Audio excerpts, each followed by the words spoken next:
Selamlar herkese, hayırlı sabahlar. Sizde sabah hayırlı sabahlar, akşam hayırlı akşamlar. Ben Fuat Diri YouTube kanalıma hepiniz hoş geldiniz. Gürcistan'dan sonra Türkiye'ye döndüm. 4 ülke gezdik toplamda. Bunlar İran, Ermenistan, Azerbaycan ve son olarak Gürcistan'ı gezdik. O Gürcistan'dan sonra Rusya'ya bile gitmeyi düşündüm. Fakat benim bel fıtığını biliyorsunuz. Her videomda bunu ben dile getirdim, belirtmiştim. Bel fıtığımdan dolayı maalesef seyahatimi yarıda kesmek zorunda kaldım. Hatta Rusya'ya gidecektim. Ucuz bilet buldum. Gidiş dönüş 3500'e bilet ayarladım. Çok fırsat bir biletti bu. Moskova'ya gidecektim. Moskova'ya gidiş dönüş 1.500 liraya alacaktım bileti. Soğuk ülkede, Azerbaycan'da özellikle çok soğuk olduğundan dolayı belime çok vuruyordu ağrı. Ondan sonrasında Gürcistan, Ahıska'ya gittiğimde Ahıska inanılmaz soğuktu. -3 derecelerdeydi. Ve belime daha da çok ağrı vuruyordu. Yürüyemiyordum. Şöyle söyleyeyim sizlere, 30 dakika yürüdükten sonra 10 dakika oturmadan yürüyemiyorum. Yani 30 dakikadan sonra ayaklarım adım atmamaya başlıyor. Hani bu 30 dakikada 20 dakika mı bilmiyorum, fakat biraz uzun süre yürüdükten sonra böyle oluyor. Dinlenmek zorunda kalıyorum. Bir yerde oturmak zorunda kalıyorum. Veya sıcak bir yere geçmem zorunda kalıyorum. O yüzden yarıda kestim. Çantam bir de ağır. Çantasız da gezemiyorum. Zaten çantalı olunca daha da kötü oluyor. O yüzden Türkiye'ye döndüm. Şu anda Rize'deyim. Rize'de arkadaşımın evindeyim. İmdat'ı bilenler bilir. Benle beraber Gürcistan'da beraber gezdik. O da yanıma geldi. Onunla beraber Rize'ye döndük. Bir haftadır Rize'deyim ben. Belim inanılmaz kötü. Yani dinleniyorum, dışarı bile çıkamıyorum Rize'de. Bir haftadır sadece bir defa çıktım. O da sim kartı vesaire faturaları halletmek için çıktım. Az işim vardı, onları halletmek için dışarı çıktım. Onun haricinde dışarı çıkamadım. Çıktığımda hemen ağrı başlıyor.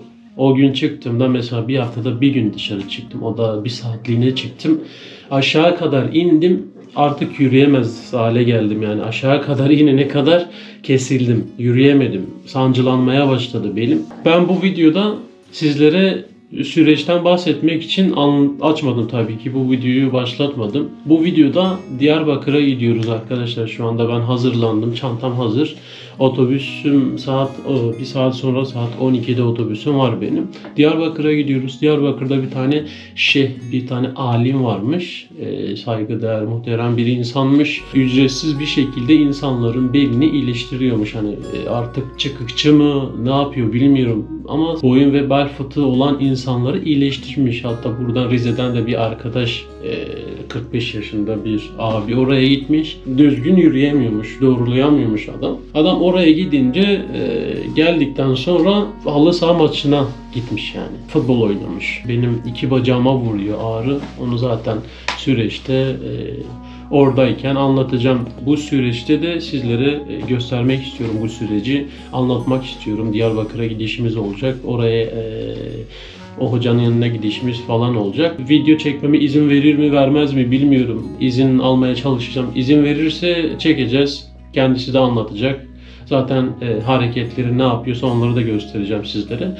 Eğer gösterilmek istemiyorsa veya video çekmemi istemiyorsa maalesef çekemeyeceğim. Sadece size süreçten bahsedeceğim, onu anlatacağım. Adres belirtir miyim, belirtmez miyim onu da bilmiyorum. Gerçi ben eğer randıman alırsam, eğer iyileşirsem, faydasını görürsem, hoca da izin verirse sizlere adresi vereceğim. Adresi söyleyeceğim, oranın adresini. Eğer iyileşmezsem, iyi olmazsa size önermem hani. Bu tamamen hocaya bağlı. İyileştirirse ve izin verirse adres vermeme, adres vereceğim. İyileşirsem tabii ki. İzin verse bile iyileşmesem size adresi vermeyeceğim. Gerek yok hani. Ben iyileşmedim, siz gitmeyin. Yani gerek yok ona. O yüzden adresi verip vermemekle şu an belirsiz. Videonun zaten devamında göreceksiniz. Videonun sonuna kadar izlediğiniz zaman o süreci göreceksiniz, neler olacak. Hep beraber göreceğiz. Neyse, çok uzatmaya gerek yok. Ben çantamı hazırladım. Hemen çıkayım. Otogara gideceğim. Otobüsüm var. 45 dakika kaldı. 45 dakika, aynen 45 dakika sonra otobüsüm hareket edecek. Haydi biz yola çıkalım.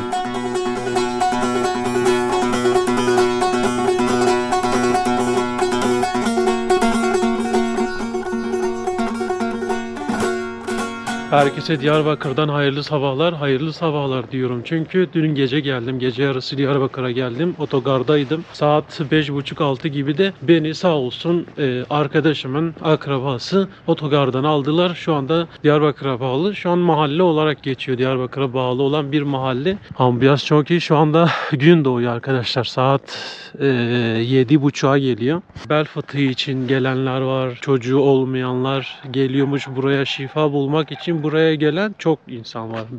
Çevre illerde, memleketlerden, uzak yerlerden veya o yerlerden çok insanlar geliyormuş. Hoca az önce geldi. Yavaş yavaş içeri alınıyor. İnsanlar saat 5'te 4'te geceden buraya gelmişler. Arabada uyuyan insanlar var. Şu anda arkamda gördüğünüz bütün araçların içinde insanlar uyuyor. Sıralarını bekliyor. Sıraları gelince gelip orada çağırıyor onları işte plakadan. Plakadan sıraya alıyorlar veya arabayla gelmediyseniz isimle alıyorlar. Size süreçten bahsedeceğim, aktaracağım. Bakalım nasıl bir süreçten geçeceğim. Tedavisi nasıl oluyor onları size göstermeye çalışacağım. İzin verirse tabii ki. İzin vermezse de çıktıktan sonra sizlere anlatacağım.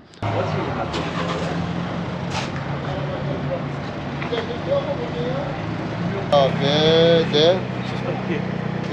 342. Gelene yanaşır şuraya lan, git söyle adam buraya girsin şuraya gelen arabayı. 25. sırada.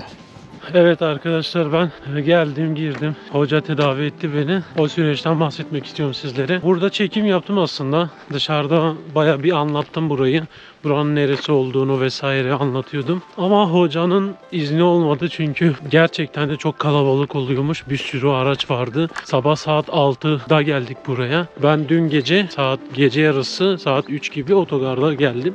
Diyarbakır otogarında kaldım. Orada sabahladım. Sabah 6'da da sağ olsun arkadaşımın akrabası geldi, beni aldı, buraya getirdi. Kendisi de burada görevli. Sıram gelince de içeri girdim. Hocanın tedavisi şöyle anlatayım sizlere. İki eliyle damarıma dokundu. Dizimin hemen altındaki damara dokundu. Damarla biraz şey yaptı. O damarımı açtı artık, ne yaptıysa. Hafif bir ağrı oldu. İkisini de yaptı. İki ayağıma da damarı çekti. Yani damarımın çektiğini söyledi. Damarın sıkışmış dedi bana. O yüzden zaten dokununca direkt kötü bir bel fıtığım var falan dedi bana. Başka bir şey yapmadı. Çömel dedi, kalk dedi. Ağrı var mı dedi. Evet ağrı var dedim belimde. Ve yanmaya başladı ayağım. Onu yaptıktan sonra. İlaç yazdı bana. Şu an bile belim ağrıyor şu an bile. Çantaylıyım. Yürüyorum. Neyse ilaç yazdı bana. Doğal ilaçlarmış bunlar. 6 tane kutu. İşte günde ne kadar kullanacağım vesaire yazıyor.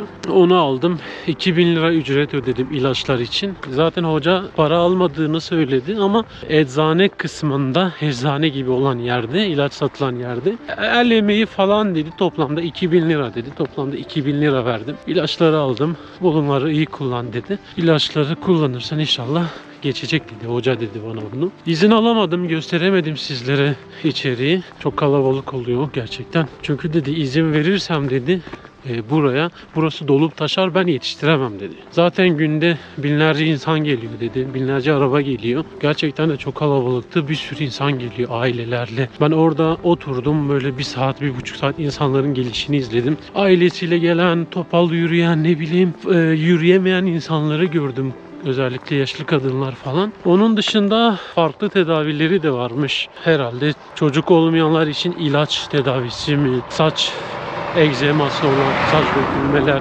cilt sorunları vesaire vesaire, işte alternatif tıp bildiğiniz bir yer. İnşallah iyileşirim. İyileşme sürecimi de paylaşacağım. Eğer iyileşirsem zaten gene onu söyleyeceğim videonun sonunda. Bunu dile getireceğim ama adres veremiyorum. Keşke adres verebilseydim. Neyse böyle arkadaşlar. Hava gerçekten çok soğuk. İnanılmaz soğuk. Ellerim bakın kıpkırmızı kızardı ellerim. Ben hemen şu yola çıkıp otostop çekeceğim. Otostopla merkeze gideceğim. Diyarbakır'a gelmişken ciğer yemeden gitmek olmaz diyerekten haydi ciğer yemeye gidelim.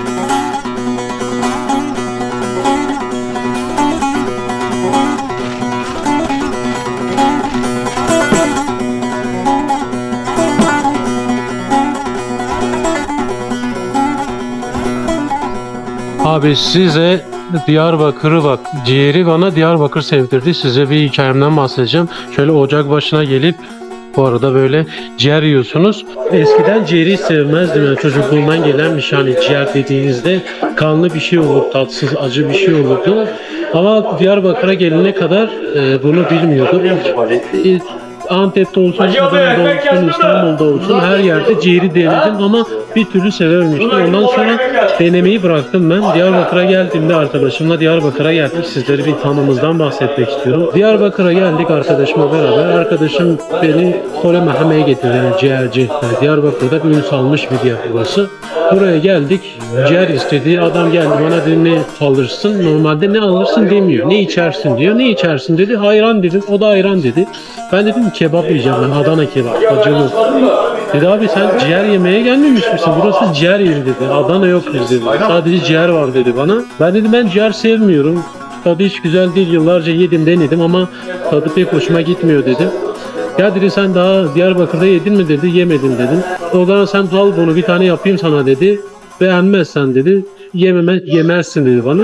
Bir tane yaptı bana iyice böyle. Göstereyim sizlere. Şu baharata bandırdı. Bakın şimdi.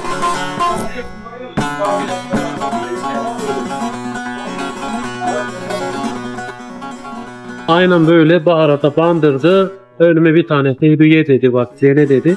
Bir tane denedim yedim. Acayip hoşuma gitti. Lokum gibiydi yani böyle ciğer değildi sanki kebaptı. Yani ben dedim ki bu ciğer değil dedim. Bir tane, iki tane, üç tane, dört tane, beş tane derken 6 tane yiyip kalktım. Kalktık arkadaşımla beraber hesabı ödedik. Dışarıya çıktım ya dedim ben Diyarbakır'dan başka hiçbir yerde bulamam bu tadı ve hiçbir yerde yiyemem dedim. Dışarı çıkınca tekrardan içeri geldim bir tane daha alayım dedim. Aynen bu şekil alayım onu. Aynen bu şekil verdi bana. Son bir tane yiyip dışarı çıktım. Gerçekten tadı damağımda kalmıştı. Ama iyi ki o son lokmayı yedim. Aynen.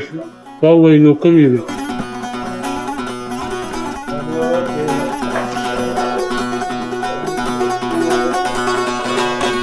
Yıllar sonra tekrardan aynı yerde yiyorum. Aynı sektör ama sadece yeri değişmiş. 50 metre ileride eski yerde orada yemiştim bu.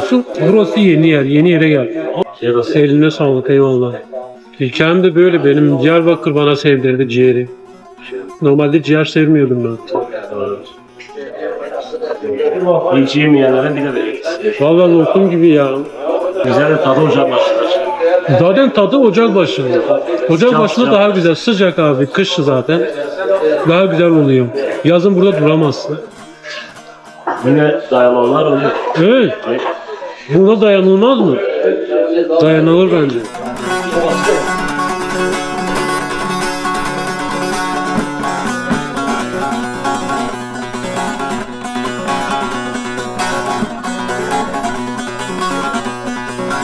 Ama şöyle soğanı koyalım içine, bolca soğan.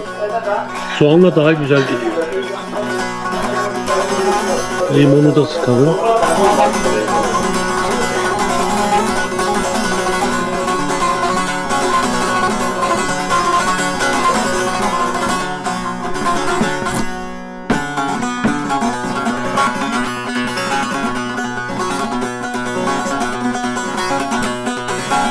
Ciğer sevmiyorsanız mutlaka Diyarbakır'dan ciğer yemeniz gerekiyor. Buradaki insanlar sabah ciğer yiyor arkadaşlar. Sabahları ciğer yemeye geliyorlar. Kahvaltı niyetine ciğer. Arkam dolu herkes ciğer yemeye gelmiş sabah kahvaltısı. Abi mükemmel ya vallahi. 2 aydır Türkiye'den çıktığımdan beri doğru düzgün yemek yememiştim. Doğru düzgün yemekler yedim de yani uzun zamandır ciğer yememiştim. Uzun zaman sonra çok iyi geldi. İlaç gibi geldi. Doktor reçete yazsaydı bu kadar iyi gelmezdi. Vallahi beni kendime getirdi. Buradaki insanlar sabah saat 9'da gelip kahvaltı niyetine ciğer yiyorlar. Ben içeride çok konuşamadım. Çok insan vardı içeride. Arkamda bir aile vardı. Önümde gençler vardı. Dışarıdan gelenler. Burada Diyarbakırlı olup da oraya gelenler. Yani sürekli gelip ciğer yiyorlar burada. Sabahları gelip ciğer yiyorlarmış. Çok güzel. Lokum gibiydi ya. 4 tane şiş yedim. Bu sefer fazla yemedim. 4 yeterliydi. Benim midem küçülmüş zaten. Çok yemek yemiyorum. O yüzden midem de küçüldü. 4 tane yedim. Bir de ayran vardı. Yanında ayran 4 tane şiş. Toplamda 325 lira. Bence çok uygun. Haydi şimdi Diyarbakır'dan ayrılma zamanı geldi. Sizlere süreçten bahsedeceğim. Benim bel fıtığı sürecimden bahsetmeye devam edeceğim, anlatacağım onu. Eğer iyi olursam zaten bu videonun sonunda onu göreceksiniz. Kötü olursam videonun sonunda onu da söyleyeceğim sizlere. Bakalım, inşallah iyi olurum. İnşallah geçer, ilaçlarla mı geçer, nasıl geçer bilmiyorum. Fakat bakacağız. Ben bu ilaçları kullanmaya başlayacağım. Devam edeceğim kullanmaya. Hocanın dediği gibi kullan sen dedi.